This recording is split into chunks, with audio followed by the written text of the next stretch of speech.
Hi everybody, Mike Brown here again. Welcome back to Educator.com's Adobe Photoshop CS6 course. In this lesson we're going to explore something totally different, and that is creating and editing video in Photoshop CS6. That's right, video editing. CS5 had some video capability. CS6 has expanded it not only to the extended version of Photoshop, but to the basic one, in which this is the one I have. I do not use the extended version because I don't work in 3D. In this lesson, I'm going to show you just a base overview. Video creating and editing is an entire course and discipline all to itself. We could spend another 18 hours on that. I'm a still photographer. I don't use video very often, but I wanted to show you how simple it is and some of the features that are quite cool that you can use to do video in CS6. So what we're going to do, I'm going to show you the video workspace, show you how to import the media, organize and edit your clips, and here's where it's really cool. Look, using adjustment layers to modify the clips. Everything works just like a still in Photoshop. You have adjustment layers, you can turn them on and off, you can make smart objects, you can apply filter effects to the videos.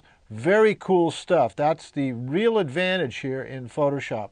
And then show you how to add stills, add transitions, add a soundtrack, and render it out. So let's get started and have some fun with video today.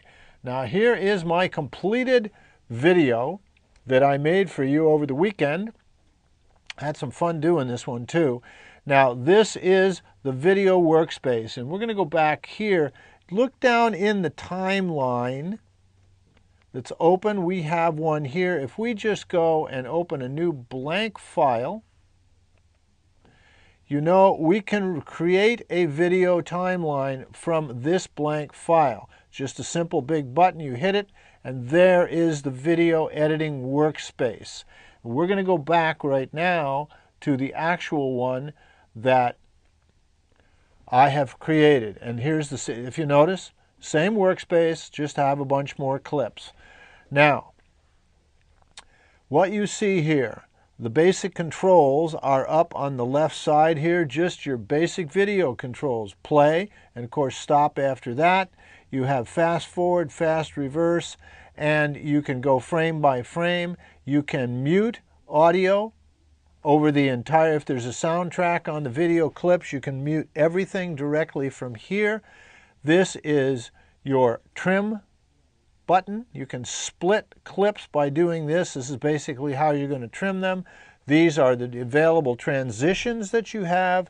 Very simple transitions in this one. It's just fades and crossfades. And you can also, if you notice, adjust the duration. Here, there's another way to do it as well. Here is your exact timeline in seconds. You can switch that timeline to frame animation if you wish. You can do animation in here as well. Below that, we have our clips, and the way I have them organized is in a group in which they're all in a row. If you bring them in one at a time, they will be in individual layers stacked up here. Then you group them to make your actual video. You can see that every single clip is a layer, and I wanted to show you, look, over here I have a curves layer that's applied to this particular clip right here that actually it's clip A. Clip A is the beginning. Right here, notice it was a little dark, and you can see the slight change in hue saturation. Look at the yellows in there. And if I pop the curves on and off, you can see it adjusts it, and it will carry through with these adjustment layers. All of these adjustment layers are available. As well as, now look at all the filters that we can apply to a layer. If I wanted to, I could apply the oil painting filter right to this layer and have it render out. Let me show you one that I did. We're going to actually, let me go out here and just show you quickly what you can do with a video layer. It's absolutely remarkable here in Photoshop.